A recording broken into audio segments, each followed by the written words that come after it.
I have a 6-year-old and a 3-year-old, and my 6-year-old's like, did you put needles in people's faces today? Like, she'll ask me that, and I'm like, yep, mommy put some needles in people's faces today.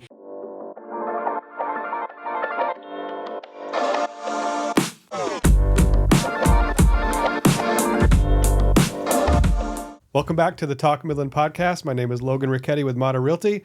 Today I have my new pal who I just met, Maureen Lewis with Revive Aesthetics. Did I get that right? Yes, you did. What is Revive Aesthetics? So Revive Aesthetics was created with the intention of being an aesthetic company for really everybody. I think that when I look back at treatments that I've had in the past at medical spas, sometimes you walk in and the environment is not super welcoming. And so you feel like an outsider. And we've always felt like everyone deserves to feel beautiful. Everyone deserves to be comfortable in that space. So we teamed up and we collaborated with Sway Spa, who also has the same approach. And in collaboration, Sway Spa treats the aesthetic side where they do the facials, the waxing, all of that, the skin treatments. And we treat the medical side. So that was our intention, honestly, to begin with. Where is it? It's located downtown right on Main Street, 307 East Main Street, sort of like on the east end. Mm-hmm. So it's kind of nice because it's a little bit more private. Yeah. So people that don't really want everybody seeing their comings and goings, you have like this nice little private space. All right. So this is mainly for women, but for everybody? Is that accurate? It's totally for everybody. Is it? I see quite a few male clients. A very common complaint, and I think it was really honestly brought around the time of the pandemic. Everybody was on Zoom. They were seeing themselves on camera so much more than they used to, that they were like, where are these wrinkles coming from? Or, men especially would be like, why do I look so angry all the time from these, 11 lines, frown lines? And so we're such a visual society now that I see men. Mm-hmm. You just do. And typically through time, we've seen with trends in aesthetics, it's like a 90-10, like 90% are women, 10% are men. And I think we're starting to see a gradual shift because there's less stigma with these treatments, first of all. People are accepting of it now. Mm-hmm. It's not like it's just Hollywood doing it. It's really honestly so many more people. So what are the actual treatments and what are the offerings that you provide? What can you get?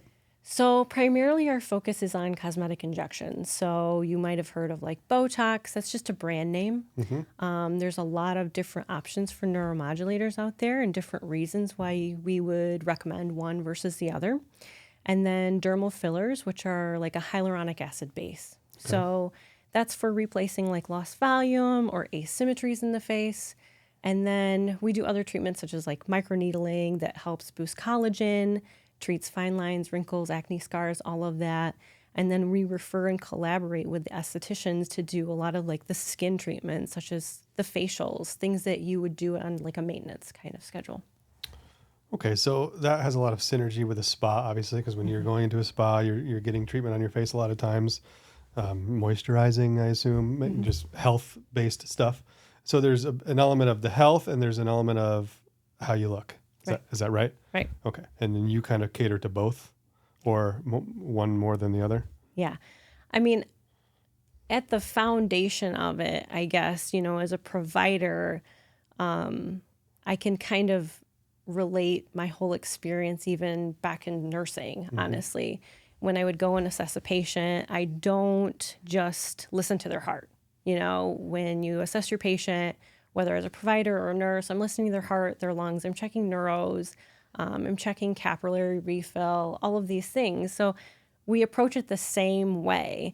So sometimes somebody might sit in the chair and they're having maybe some inflammatory process, and you can dig a little bit deeper and make some recommendations on lifestyle changes. Skincare is great and all, but some things, might start with the gut. We can talk a little bit about that. But we try to keep it as simple as possible because I think people are busy and everybody wants like quick, but we do pump the brakes a little bit and we say like quick isn't always the best, right? And nor is it the safest. So we treat you as a whole. All right. I just have very little understanding of this, so we'll go real basic. But Botox is an injection in your lips, in your forehead, No, in your not cheeks? at all. Not No? at all. Okay. Not at all. Well, let's go back I'll then. give you an education. What is it? Okay. So Botox is a neuromodulator, one of the brands out there. There's Botox, Daxxify, Xeomin, Dysport, Jeuveau. Those are all available in the U.S. Okay. Okay. So we'll call it Botox because that's the most well-known name. Yeah. So Botox works by relaxing the muscle that contracts and forms the wrinkle.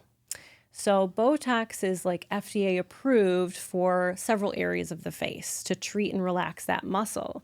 It's approved for the glabellar complex, which is like the muscles that form that contraction and cause the frown line. It's approved sometimes for the crow's feet. Different brands are approved also medically for treatment of like migraine, cervical dystonia. So it's very well studied. It's actually very safe to use when used correctly. Okay. There's a lot of off-label uses, which, I mean, people that are users of Botox, they know, like they treat their crow's feet. We also treat the lower face. You can treat the platysmal bands. You can treat the trapezius muscle. So there's a lot of other off-label indications for that use. So that's Botox in a nutshell. So aging, a sign of aging is when your muscles contract more. That's what a wrinkle is. It's a repetitive muscle contraction. So as you age, because you look at your child, they make those same muscle contractions, but the line isn't there because their skin still has all that collagen support and elastin support. So it bounces back and it doesn't form that crease. Okay. You lose that as you age. Okay. You lose those factors. When you're in your 20s, you start losing 1% of your collagen every year. Oof. So it just makes sense that your skin's not going to bounce back from those contractions as well. And so the Botox helps to soften the muscle so that it does bounce back, or it slows the process? So it totally slows the process. Yeah. So if you look at somebody that maybe has had a really heavy dose of Botox, not something I'm really an advocate for, you might have heard them be like, you know, a frozen face, Botox gone bad, whatever they want to say. You know, the key is that they have, in a sense, relaxed those muscles to the point where they don't even make a movement and they can't make expressions. They can't raise their eyebrows. They can't scowl or anything like that. Yeah. So is that misuse of it? It just depends on the provider, and it depends on the relationship that they've developed with the client. You know, 20 years ago, it was not uncommon to have a client or patient come into a provider and say, I want my face frozen. And I think with education and time, and you can spend this with your client and say, well, let's give you a much more natural look. And instead of following a typical injection pattern that a pharmaceutical company would maybe recommend at the time, you cater that treatment specifically to their face and the unique qualities and characteristics that an experienced provider can find out. Yeah. So there is a difference between providers in terms of, just like doctors or anything else, how they choose to prescribe and how they choose to treat the... Definitely. Interesting. What is a typical treatment cycle consist of? So a really cool thing, about 2 years ago, a product came on the market. It's the only U.S. made form of Botox. It's called Daxxify. And nothing else had been done like it. They basically took, you know, botulinum toxin, and in the chemical process, they attached a peptide to it. So it's peptide powered. And what that does is, instead of being attached to human serum albumin, which is what, you know, Botox is, Xeomin, all of the other types and brands are, they have that component. Daxxify, with this peptide, it attaches to the neuromuscular junction quicker and it lasts longer. So people are able to get much longer duration out of their Botox, which makes them really, really happy. And it kicks in quicker, like 24 to 48 hours versus like 2 to 3 weeks. So not only are they getting an onset faster, it's lasting longer, it's giving their skin a really nice glow, and it's vegan. So. Okay, how long does it last? So up to 6 months, like 50% of patients in their clinical studies reached a 6-month duration, which is pretty phenomenal. So most people might get 3 to 4 months out of their other forms of Botox, but Daxxify is a little different in that aspect. That's pretty nice. What about, how does it range in cost? How does it compare in cost? It's the same cost. So when it first came out, they really overshot. Like it's a phenomenal product, but they were offering it at like, they were recommending, I would say, $20 per unit, which is really a lot higher than most other forms of toxin. Patients were not really on board with that. They're like, I'll just stick with the other. It's cheaper. It might not last as long, but it's just too much on my pocketbook. So now the company has, come back a little bit on that. They've given a little bit of a break to providers, and it's the same price. So that's the price per unit. How many units per installation or per? It's always patient dependent. Okay. What's always. 5, 10? Okay. So typically, like I could look at your face and say you were like, these are my main areas of concern. What are my main areas of concern? Well, you tell me. I don't know. You tell me. Okay. So you don't look like you're a person that really frowns a lot. You don't really have... Nothing bad ever happens to me. You must be a really happy guy.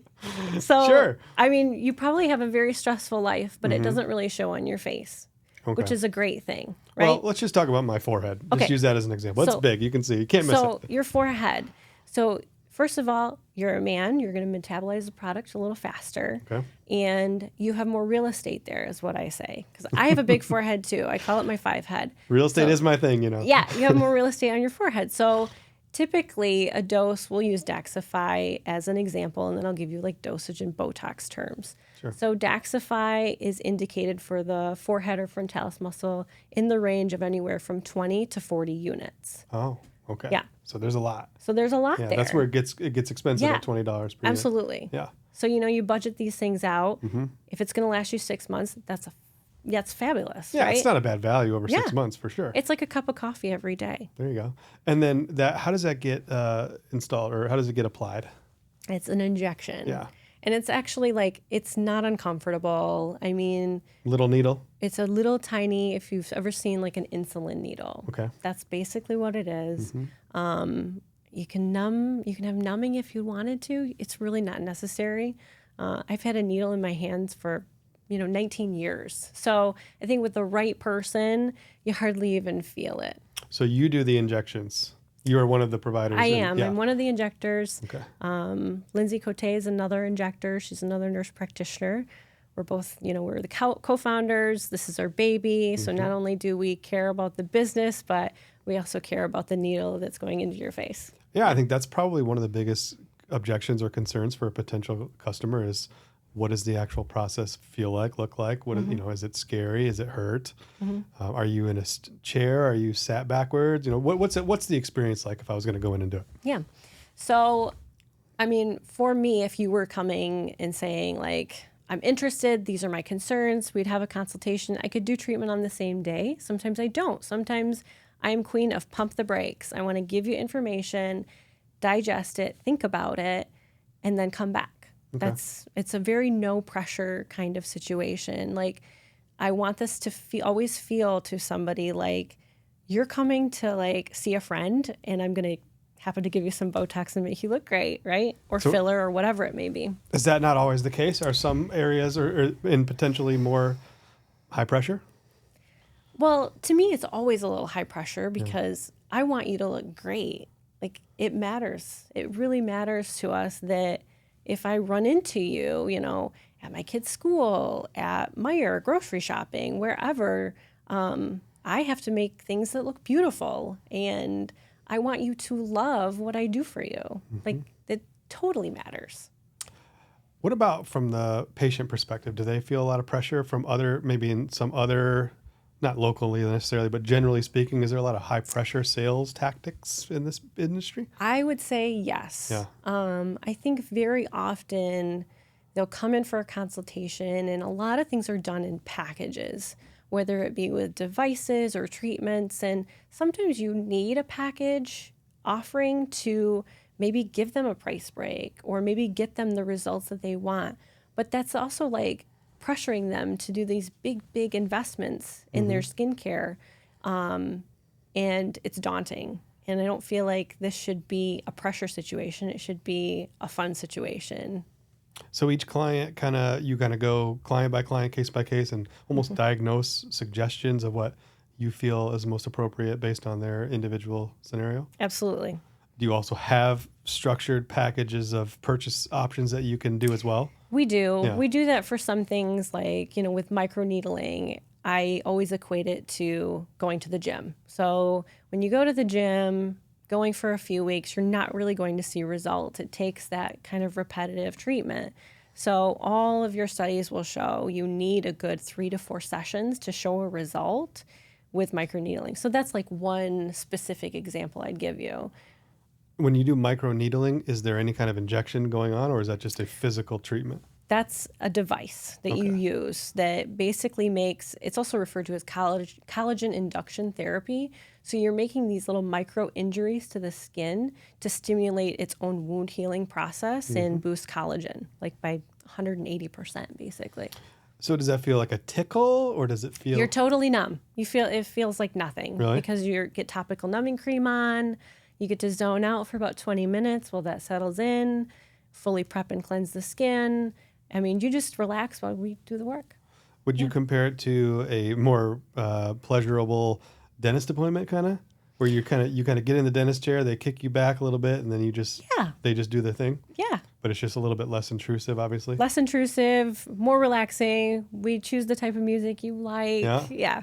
Okay, and so a local topical is a cream or It some is kind of an ointment. ointment. Yep. Okay, so you apply that to the forehead on a microblading or what is it called? Microneedling. Microneedling. And then so I go in there, I lay down, I sit back, we turn some music on, we relax. Yep. You put this ointment on, and it takes a minute to numb up, so then I can't feel anything. And then you take some kind of a tool, Yep. and for 15 to 20 minutes, you're meticulously applying that tool in some kind of a pattern. Correct. Okay. And then when I'm done, do I look weird? So you can have redness, almost like a sunburn, for about 24 to 48 hours. Okay, and that's just part of the deal. You just got to deal with It that. is. It So is. it's like getting a facial.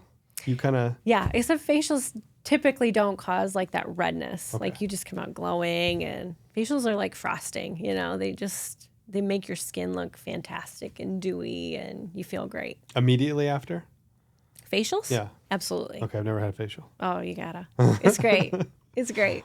So at the end of the microblading is like working out. It's a workout regimen. So that's a package. So you'll say, hey, let's do this once a month for 3 months or something Yep. like that. Once a month for 3 months. You got it exactly right. Okay. And how do you measure results? How do you measure So there's progress? no like typical tools in our practice to measure like dermal thickness or anything. It's all, we take photos. Photographic evidence is huge. Right. Baseline, first treatment, second treatment, and so forth. And I typically like to treat those that have like acne scars that have been there for a very long time with a little bit of microneedling. We can refer to our estheticians that will do various peels for the skin. So a peel is technically like a chemical that they apply to the skin that kind of gets rid of that top layer, those dead skin cells, to reveal like the better quality skin cells underneath. That's what I was thinking of. A peel Oh, yeah. is different than a facial, Yes. right? Okay, so a peel, you're going to have a couple hours of result of Yes. visual result. Yeah. I know, because after peel day, I'm told not to look in the face Yeah. for a minute, Yeah. which is silly. But Yeah. but that's the case. That's a little because that's more of a chemical reaction Correct. that's causing the dead skin cells to die, which are Correct. replacing with new ones. Yes. Okay. Yeah. All right. And is a peel done in conjunction with microneedling, or would it be instead of it? You can. You can do it in conjunction. There are a few peels that you can do with microneedling, or you can time those out too, like in a cadence, I would say. How often does the typical person get a peel? So a long time ago, before some of the new peels came on the market, they were a lot safer to use, like during the summer. I feel fall time would come and everybody would say, it's peel season, right? Okay. Because you have to be out of the sun Oh, when you have a peel. And you still need to be out of the sun, but now we're just a little bit better with SPF. And I think our clients, our patients follow advice a little bit better when we say, like, you have to wear a hat. They're going to wear a hat. So a peel can be done every 4 to 6 weeks. And I would say about 3 times a year is all you really probably need to do. You can do it more frequently, but I think that for the sake of like your benefit, your pocketbook, what I'd recommend, 3-4 times a year.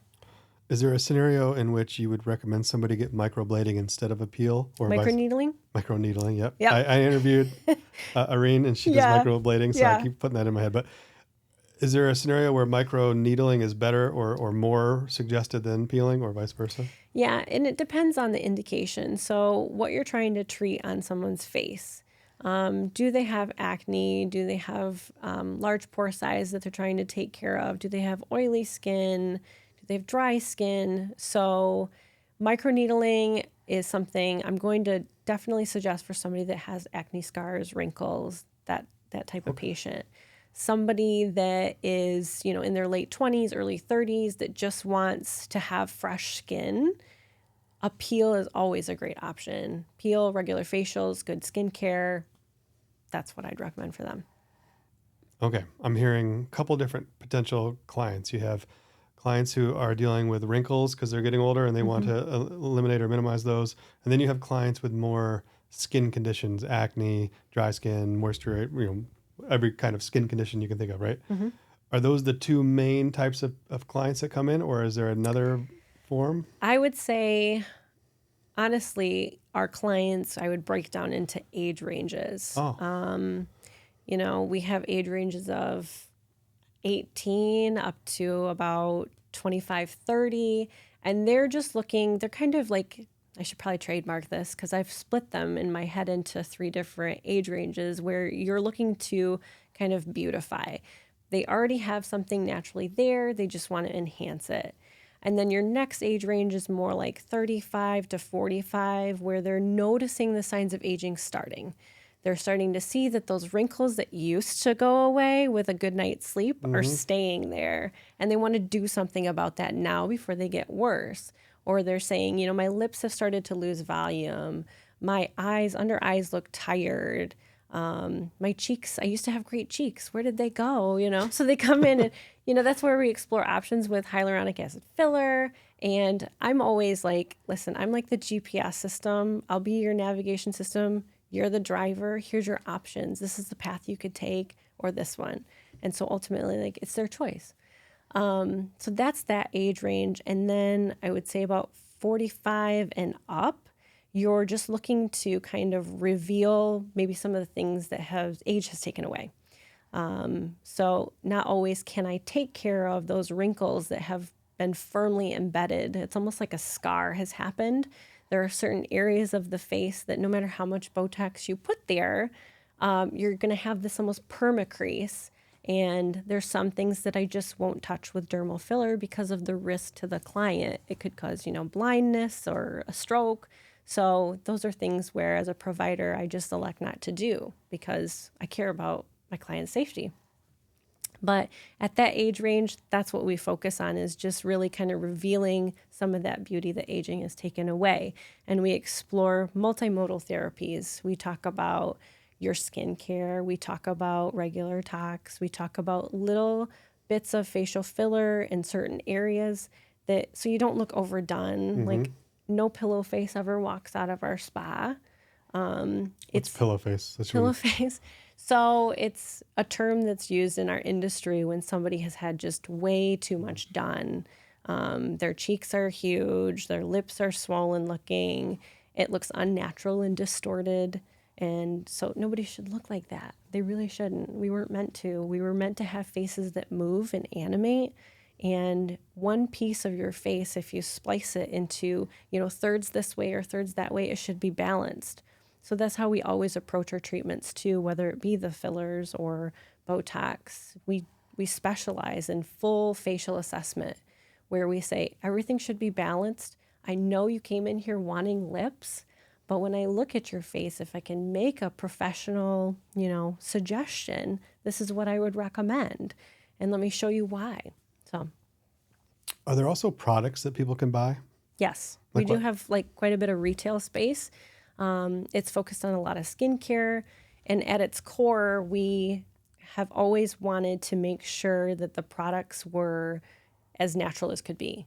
That's kind of the foundational aspects of Sway Spa too, is making sure it's holistic, as natural as possible, as safe as possible. When you read the back of the label, not full of a bunch of things that you can't pronounce. So whether it be fragrance for your home, which there's some of that, or things for your skin, these are things that we all use, we believe in, we have researched, and we can back. Let's talk about the business. Okay. I like the business stuff. I know you do. How long ago did you open this business? Did you start this business? So as of, I think it's September 18th, we'll make 1 year Oh, wow. that we have been practicing at Sway Spa. Congratulations. I know, it's That's so awesome. exciting. It's hard to make a business work. It is. So you decided to connect your business location to the spa because that's a natural progression of the clientele. Yes. So there's some type of relationship there with those two independent entities, right? Yes. What were you doing before you opened this business? So rewind a few years. I was a family nurse practitioner working in the hospital with a nephrology specialty, Which is what? kidneys. Oh, interesting. Yeah. So I was an independent provider. I worked with a physician, and I would see patients in hospitals in Bay City, Midland, Mount Pleasant, and take care of patients. I did that for a few years, and that's actually how I met co-founder Lindsay Cote. And we're both, typing away, doing our consults, like, there's got to be something more. There's something more for us. And through conversations and just getting to know each other, we're both moms. We jived on a lot of things in life. We're like, let's go take some classes and training in aesthetics. And I mean, I was a goner. The first time we did a training was in Chicago with Ronna Kennelly, and she's like the queen of aesthetics. She's been at this a really long time, and we had this model who she walked in and you could just feel the heaviness on her. She was like, life had just beat her up. And Ronna was like, we're going to do this, we're going to do that. That's typically how kind of like a hands-on training goes.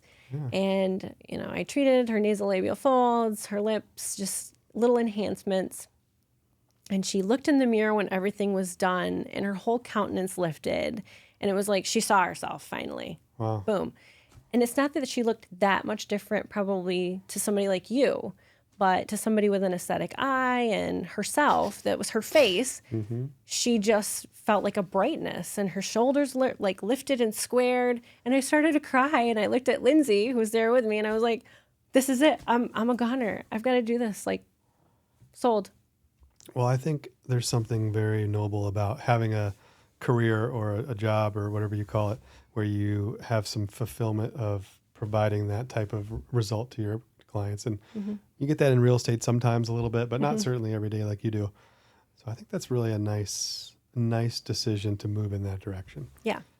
Let me ask you about the other side a little bit, because I have a bunch of daughters and their beauty is important to me from the inside and the outside, of course, because I want them to feel self-confident, and I think they're beautiful no matter what. Yeah. But is there a concern with, especially young girls, but just in general, of over focusing on the outside? How do you balance that? Because I'm sure there's some element to that. I love that you asked this question. I really do. Yeah. So I grew up in a home where we were taught, like, your beauty does come from the inside. And my mom is a very natural looking person. Less is more was always taught with, your hair, your makeup. And we were raised very modest and just to look classy, right? And that is my spin in this world too. Less is more. You should always look classy. And your beauty should come from the inside.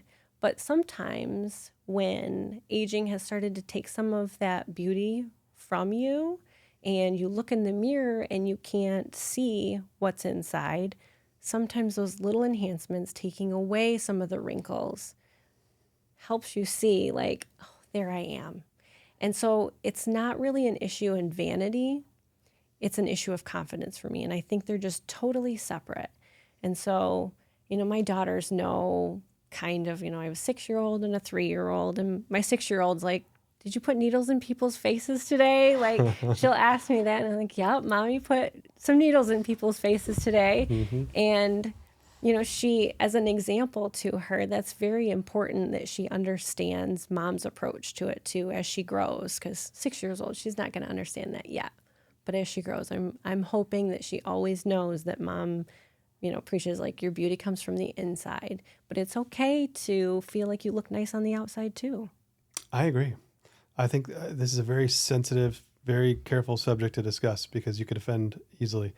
But my daughter, our daughters are 5, and they put makeup on their face when they're playing dress up, and we let them go out of the house with that, and not to look sexual at all, but just to be expressive. Sure. And I have no problem with them putting on the things, and Yeah. only the light colors, nothing crazy. Yeah. But I think especially for young girls and young women that their external, how they look externally is very tied to their well-being and their self-confidence. Yeah.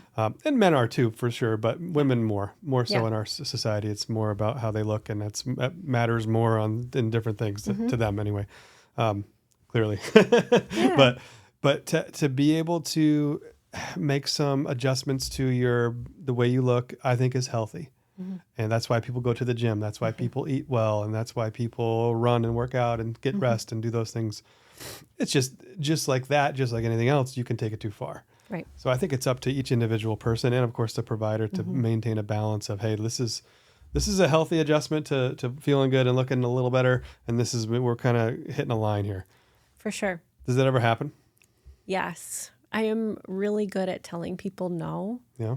when they ask me for something. Or, I could give like the example of, sometimes people think like, well, 2 ibuprofen worked really good. I'll just take 4. Yeah. And so they might think the same thing applies with like cheek filler. They might be like, wow, that 1 syringe of cheek filler looked really great. Can we do another one? And I'll be like, no, you don't need it. Sorry. Well, it's like an addiction. That's just common sense. If anything works, you want to do it more, then you want to do it more. And it's like getting tattoos or anything there, you can get out of control. You can put, calf injections into your stuff, which is fine if you want to do that. But the point is that you just have to be careful. I think people have to be careful not to cross a line and maintain a reasonable balance between trying to feel good and not going too far. Right. Interesting. All right. Back to the business, back to being a mom. Yeah. Because you are a mom of 2 beautiful girls, and you have to balance being a mom with being a business owner. And we know each other from school a little bit. That's a little bit of overlap there. What's that like, trying to open a business, raise 2 little girls, be present, be mom first, but still maintain your own identity outside of being mom? Yeah. So when I decided to have children, my husband, he worked, he traveled a lot, and I was home a lot. And I initially, with my now oldest daughter, I definitely struggled a little bit with that loss of self-identity. Prior to that, I was a nurse working in critical care, and I loved it. I still love those sick patients and that contact with them, but not having that after first having my daughter, it was like something's missing. I've got to have a life just outside of being a mom. And so getting back into the workforce and becoming then a provider, and I chose to find a job that would allow me to be at home with my kids a little bit and work a little bit. I was fortunate. I really was. I had good contacts. I had a physician that wanted to work with me, and he only needed somebody part-time. So it was just like everything fell into place just perfectly. I really couldn't have asked for anything better at that time in my life. And then that's how I met Lindsay too. And then we created this business together. Both being moms, we just got it. We were like, we want to build something that allows us to spend these valuable years with our kids. And we run the show. We're not going to be dictated by somebody that owns our company. Like, you have to see a client every 15 minutes. Like, no, if I want to take an hour with somebody just to have a conversation even with them and educate them about their possible treatments, I want to be able to do that. I want to be able to pick my kids up from school. I want to be able to just be present. So ultimately, like, at the end of the day, the bottom line is, like, if we don't even make a ton of money doing this, that's okay, because we're doing what we love. We're getting to spend time with our families, and we've got that balance. So it's totally worth it. I love that. I love that so much. Makes me feel things.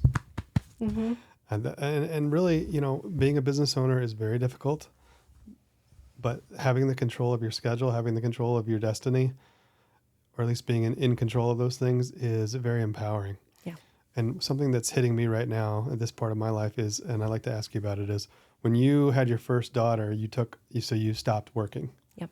And that was a decision you and your husband made for your what was right for your family. So that's a sacrifice on his end to an extent, and on your end to an extent, with the benefit of having a close connection and being close with your daughter in her early months, and Yep. like we said, breastfeeding and being there, and all the Yeah. things that are so important at that point in your life, in your child's life. But the trade-off for you is you are a mom all day, all night, all weekend, all week. You're the primary caregiver, as is in that trade. When husband's working, he's the primary worker. You're the primary caregiver, and so all these new dynamics that you didn't have before the child are now put into your relationship, and more importantly, or equally importantly, is into your identity. Yeah. But it's also just temporary. It is. You're almost your youngest is 3. I don't know if you have more coming, but if you don't have more coming, then that phase of your life is actually over. I know. And look at you thriving. So do you have a message to the young moms who feel like they've lost their identity, but maybe it's going to be okay? Yeah, it will be okay. I mean, you feel isolated, you feel alone, and I'm the type of person, like, I just never ask for help. Like, I'm like, I'll do it myself. I'll figure out a way. And it's okay to ask for help. I wish I would have, but I never did. Looking back, you're always like, hindsight's 2020. Yeah. But there is light at the end of the tunnel. It's like, yes, they're having a sleep regression at 6 months, but they'll get past it, and you don't breastfeed forever. Like, you'll move past this. You will sleep in your own bed. Oh, they're sick. Well, typically it's only going to last 3 to 5 days. Like, you will sleep again. Sleep deprivation is huge. And I think it really wreaks havoc on like a mom's emotions and hormones and everything.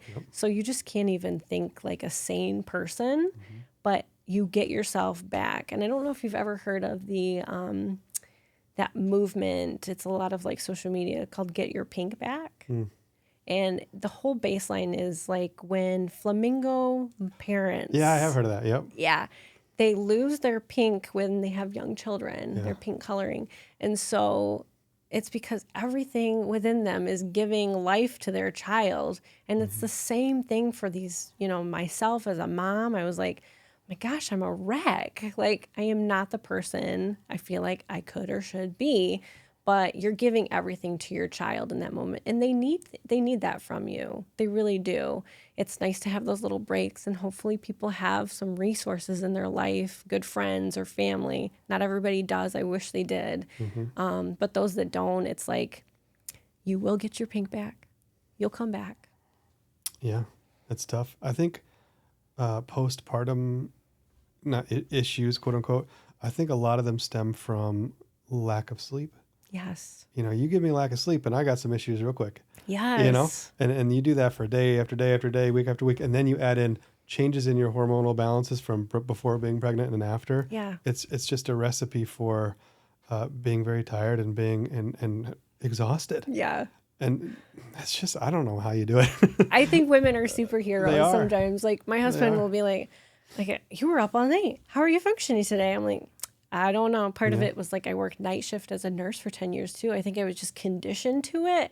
So I can function on very little sleep. I probably could be a truck driver if I wanted to be, because I can just go.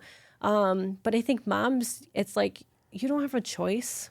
Yeah. So you kind of put up and shut up and just get it done. Yeah. Yeah. Well, that's just amazing. And I think nowadays the culture and the society is finally coming around to being more grateful and having more gratitude for what moms do. I can't stand it when moms minimize themselves and they say, I'm just a stay-at-home mom. Right. That's something they apply to themselves, or at least in my experience, they think that society applies to them, and maybe society does to some extent. But when I hear somebody's a stay-at-home mom, I go like this. Yes. Holy cow. It's the hardest job. It's so hard. I don't know how you do it. Yeah. And I'm an involved dad, okay? Yeah. By the end of the weekend, I'm ready to go back to work because I'm smoked. Yeah. And having little babies is just a lot of work. It's the best thing ever, but it's just exhausting. And as you get older and older. So as you get older and have babies, and then you lose your pink, you need to go and get your pink back a Yes. little bit. Yeah. And honestly, after I had my first, I was, how old would I have been? 35, 36. I was like, oh man, these wrinkles, like I had never had any kind of aesthetic treatment ever. And No treatment before your first child. Correct. Yeah. Nothing. Well, It was totally naive. your body changes, right? I mean, as a woman, things just happen. It's like everything's falling apart. And so I was like, I'm going to go get some Botox, just kind of on a whim. Yeah. And I did, and it was okay. I mean, it looked a little heavy. Like, even I look back at some of those pictures, I was like, man, I looked like I really couldn't move my face. And I know looking back, like, well, that's what I would have done differently. And at the time, this was years before I had ever entertained the thought of going into this industry. I thought, I just feel like that could have gone better. Well, go expand on that a little bit. Okay. Your client experience didn't go well? It would be all of it from the moment you walk in the door and you feel like an outsider. Because when you walk in for a treatment, whether it be a facial or a medical, aesthetic procedure, you typically don't have your makeup on if you're a woman. Mm-hmm. You're already feeling something about what you look. There's an emotional driver there, whether it's like, hey, I just had a baby and I feel like I look tired or worn out, or I'm seeing all these wrinkles. Or you're a man whose kid said, Dad, why do you always look grouchy? Like, there's an emotional driver there. So you walk in, and that experience is important. You should feel welcomed. And I never really felt that. It was kind of a cold, sterile feeling. So it should be warm and welcoming is my first thought when you're walking into a space like that. Second thought would be like the whole consultation process. I was like, this is what I would do. This is what I think you should do. How does that sound? Oh, this is a business transaction. Yeah. There was no conversation. There was no discussion of well, what do you like about your face? Like, tell me the great things. I don't want to hear about all the bad things. Tell me what you do for a living. I like to hear about people's lives and their kids. And I love that. The secondary portion of what we do, the injection, that's just secondary. I love to learn about people too. So there was none of that. And I was like, that could have gone better. And then the treatment itself, I was like, I just don't feel like the conversation wasn't there to learn about really what I was going for anyways. And even when I kind of started to talk about it, I felt a little railroaded. Well, my crow's feet aren't a concern of mine. It's really just my forehead lines. And, well, you need to get it all done. It was just very matter of fact. I was like, that could have been better. And, it was lodged in my memory probably for a reason, because eventually down the road I was like, this is what I want to do. That's why I remember it was almost a pivotal moment, and I didn't even realize it at the time. So now you provide a whole different experience. A whole different experience. Like I said, it should be like you're coming to visit a friend who's going to do your Botox or your filler for you, or your microneedling, or a facial next door with us. Yeah. All right. So if you want to get started and give this a try, what do you do? You can visit our website. You can visit any of our social media pages. What's the website? So it's www.reviveaesthetic.net. And it's spell singular. That for people? REVIVEAESTHETIC.net. Maureen, thanks for being on the Talk Midland podcast. Thanks for having me, Logan.